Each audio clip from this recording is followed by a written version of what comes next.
Kamusta mga kabukids? Kung natatandaan ninyo itong mga bubot na saging na nakuha namin mula doon sa natumbang puno. Meron pong natumbang saging dito at mukhang mabubulok lang dito kaya kukunin na lang namin. Sa araw na to, para hindi masayang ay lulutuin naming merienda. Kasabay din ng pagpapatuloy namin ng gawain para sa playground ng dumarami nating mga alagang itik.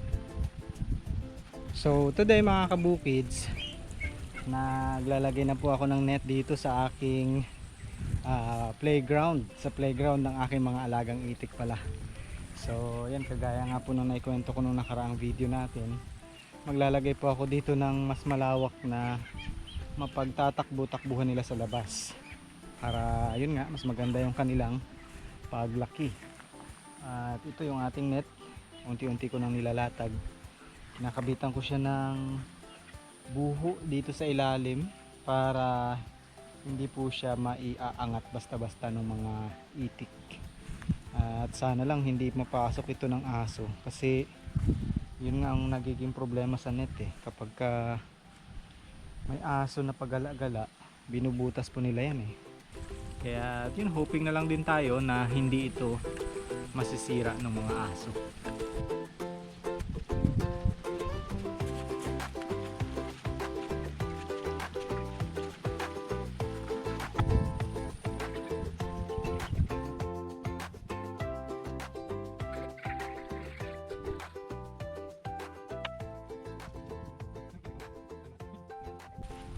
Malatan mo. Sige. Ako na lang mag-filler. Ikaw na lang mag-ano. Palibasa yan ng madali. Lagyan ko lang ng tubig. Palibasa madali mag-filler. Mas madali nga ito. Kalit lang ng laman. Madami naman. Sama na lang natin yung balat para madami. Niluluto di pa balat Sarap to, gataan. Ang ano mo kaya? Patulis. Ito na lang balat. Kaya tayo pinakamadaling gawin.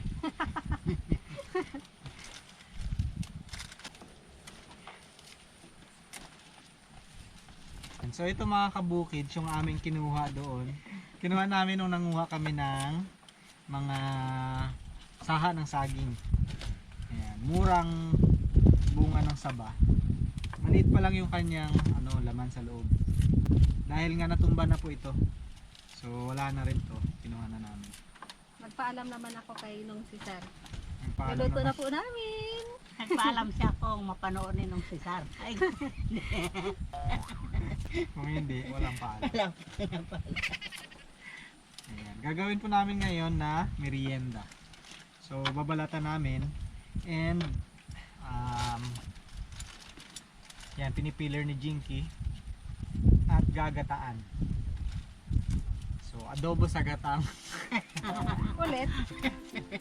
Hindi, gagataan natin mga kabukids. At ayan mga kabukids, para hindi masayang itong mga saging na saba ay lulutuin namin. Hindi namin matandaan kung anong tawag sa luto na to sa saging. Basta ang kailangan gawin, gayat-gayatin ng maninipis, medyo patuyuan sa gata, lagyan ng asukal at konting asin. Paki-comment nyo na lang kung alam nyo po yung tawag doon mga kabukids. Pagkatapos namin siyang i-peeler, maninipis lang kasi yung gayat-gayat namin. Yan, sinalang na ni Jinky at nilagay niya na po ng gata. At ano pang ilalagay mo dyan? Mamaya na yung asukal. Mamaya na, pakukuloy mo muna.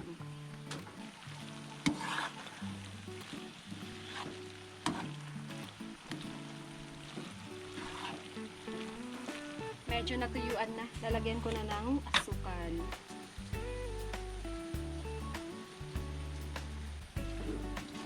Konti na lang. Luto na.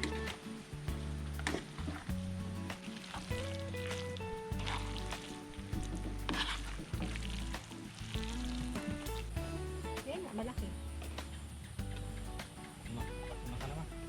This is yours. Ikaw na rin yung Coffee maraming na balatan. Tikman natin tong pauso ni Ate Jinky. Ikaw lang ba yung unang gumawa nito? Hindi napanood ko lang to.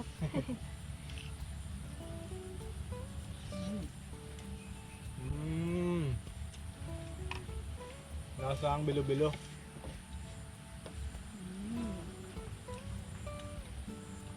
Sarap.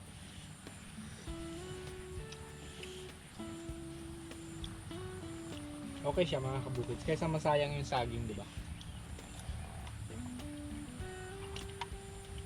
Yun nga lang, yun nga sa amoy, sa unang amoy mo, meron siyang parang maasim. Kaya mapagkakamala nating medyo panis. Pero yung lasa niya hindi naman. Ayun. Sarap siya. Wala na matatapon. Hindi na matapon ng kahit balat.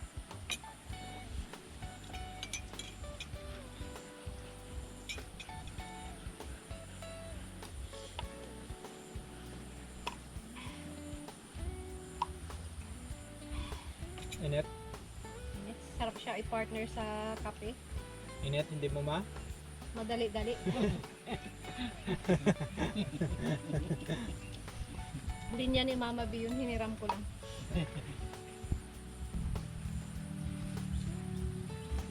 Sarap.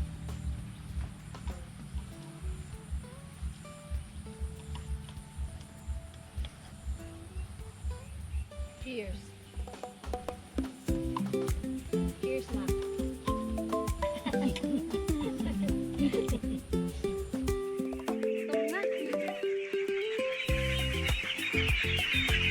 Hala, sige, takbo, takbo.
Ayan, pinagpapatuloy ko ngayon mga kabukids itong aking hindi natapos na trabaho kahapon. So ito nga ang ating net na para sa mga alagang itik na dito natin papalaruin. At yan, mababa lang naman yung ginagawa namin.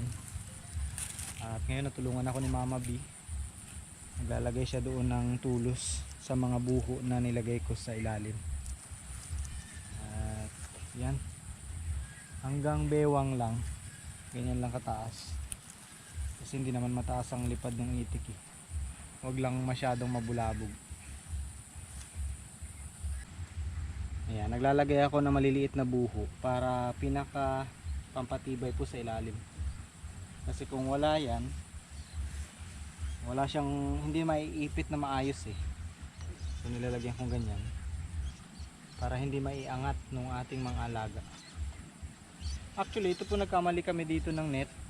Yung akala namin na in-order namin online eh maliliit lang. Pero malalaki pala yung butas. So hopefully hindi sumabit yung ulo ng mga alaga natin dyan.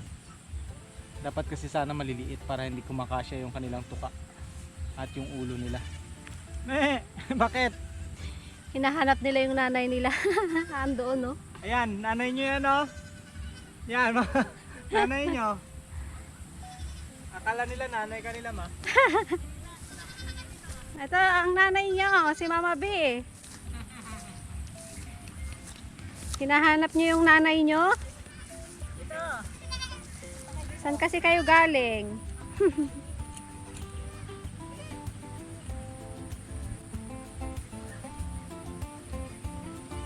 Akala nila nandito si nanay nila eh.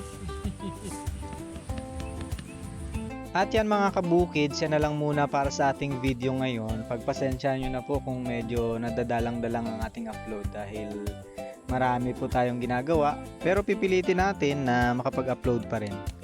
Yung ating mga kulungan po na ito ay palalakihin pa natin. At tuloy-tuloy lang po yung ating pag-update dito sa ating binubuong itikan. Salamat sa panonood. God bless.